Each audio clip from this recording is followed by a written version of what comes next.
Today I'd like to talk about a very short story called The Death of a Government Clerk by Anton Chekhov. It's an incredibly short story, only about 3 pages long.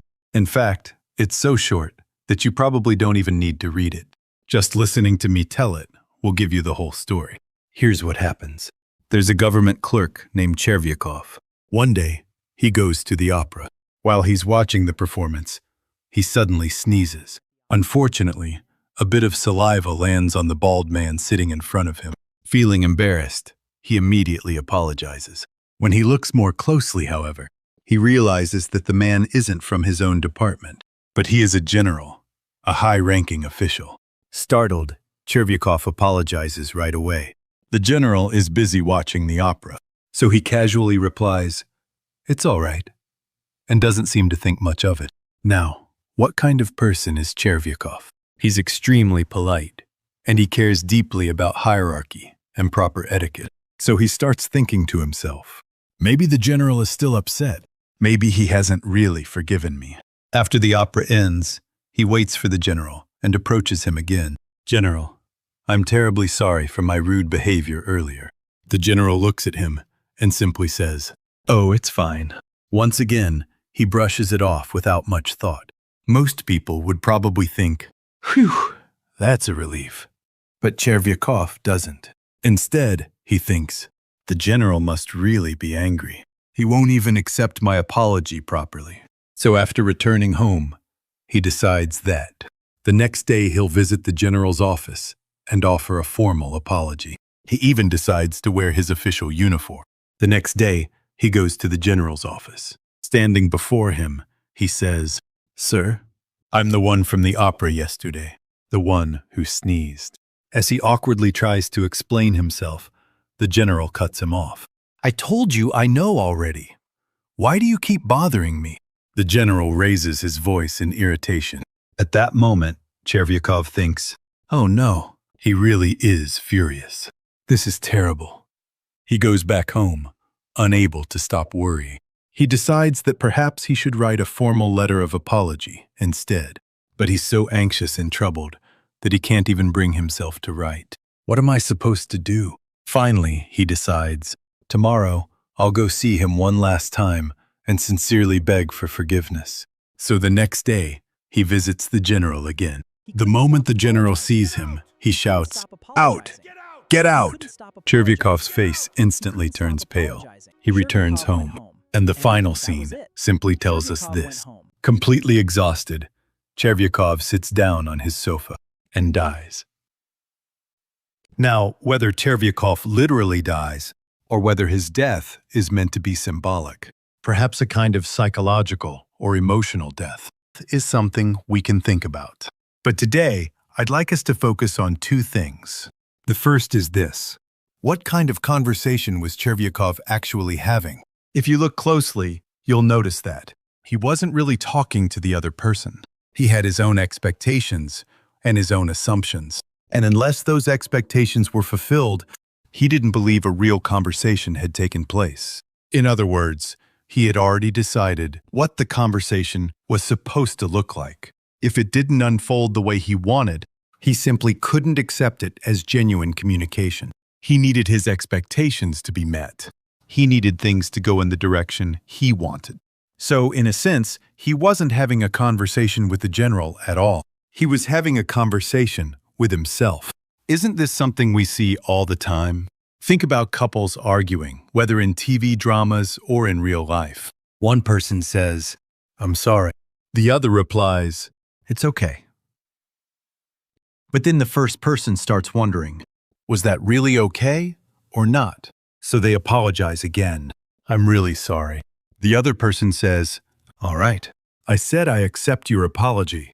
But the first person still isn't satisfied.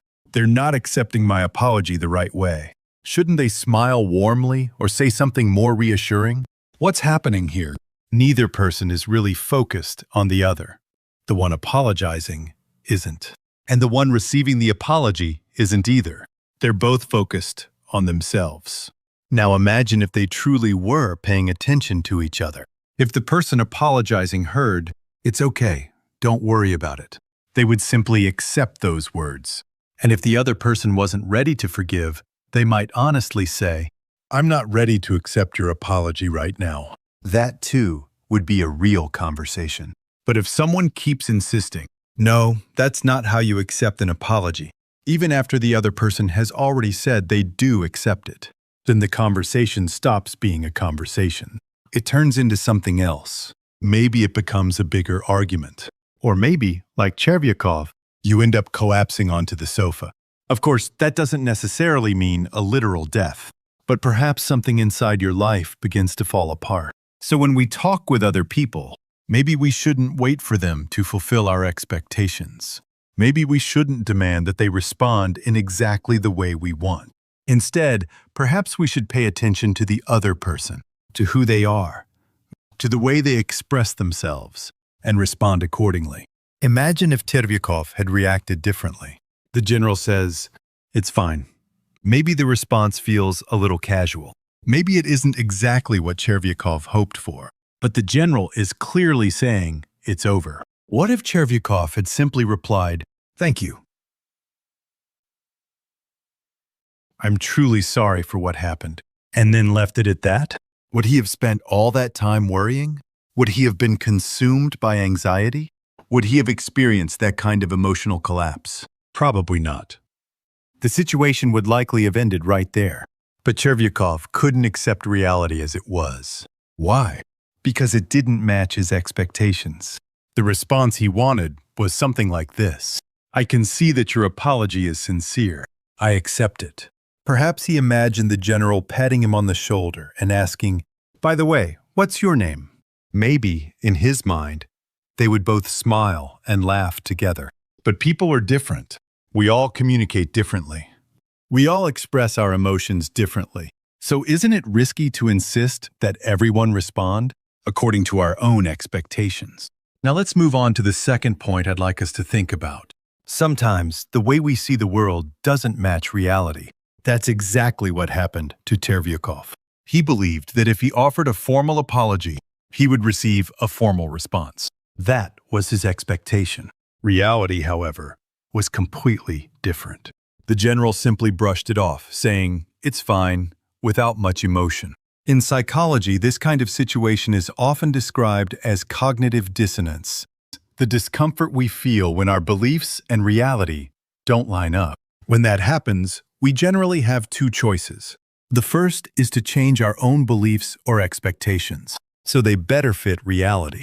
The second is to reshape reality in our minds, so that it fits what we already believe. Which path did Chervyakov choose? He chose the second one. Instead of reconsidering his own assumptions, he reinterpreted reality. The general didn't really accept my apology. He must still be angry. That's how he reconstructed the situation. Then he forced that new interpretation to fit the way he already thought. As a result, his cognitive dissonance only grew stronger. Psychologists often say that people tend to choose the option that requires the least mental effort. Changing our deeply held beliefs takes a great deal of energy. If Chervyakov had chosen the first option, he might have thought something like this. Perhaps some people simply accept apologies in a different way. That single realization could have become a new experience. It could have helped his mind build a new way of understanding people. But instead, like many of us often do, he chose the option that felt easier in the moment. So let me ask you a question. When reality doesn't match your expectations, what do you do? Do you change the way you think so it better fits reality? Or do you keep trying to reshape reality so that it fits the picture you've already created in your mind? I'd really like to hear your thoughts. That's all for today. Thank you for listening.